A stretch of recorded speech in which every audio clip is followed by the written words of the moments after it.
say there's nothing as strange as folk, but in this case there's nothing as strange as folklore.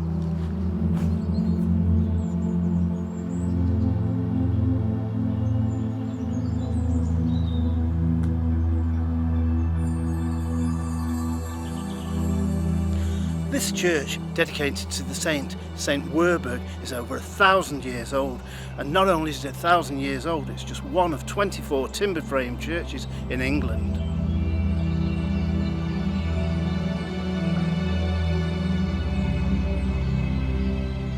But in the 18th and 19th centuries, the tranquility of this churchyard through folklore tells a much different story, a story of body snatchers.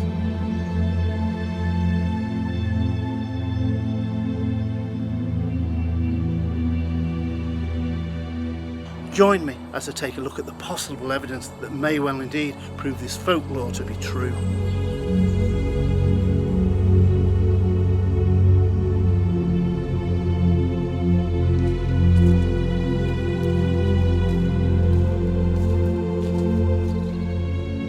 It was back here in the 18th century, the late 18th century, where our story begins.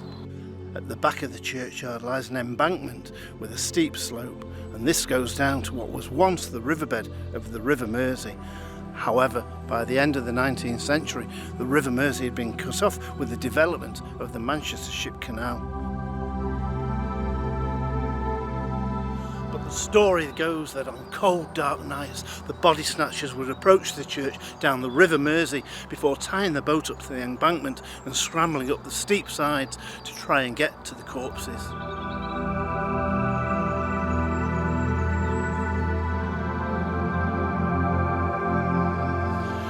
To approach this site undetected was easy with such a steep embankment. This allowed the body snatchers access to the graveyard to remove the newly interned bodies.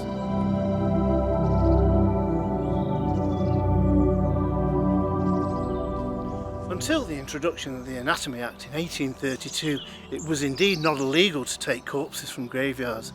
However, it was illegal to dissect them or steal anything from the graves.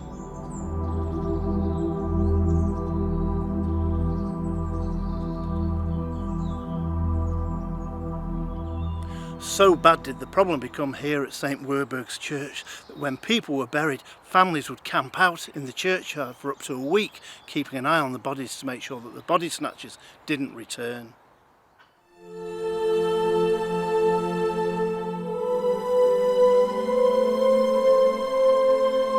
Body snatchers were also known as the resurrectionists, but in the church's eyes it was heavily frowned upon and the parishioners were very scared indeed.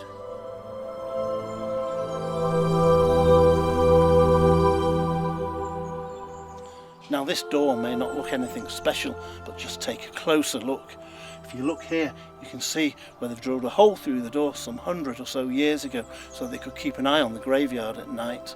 This was often used by families who would hide behind the door and spy to see if anybody was around. Folklore is certainly a strange thing, but I'm sure that it's based loosely on facts, even if it's glorified and magnified over time. Now, we may never know the whole truth about the body snatchers of Warburton, but it certainly does fire the imagination. My name's James Balme, TV presenter for History, bringing history to life.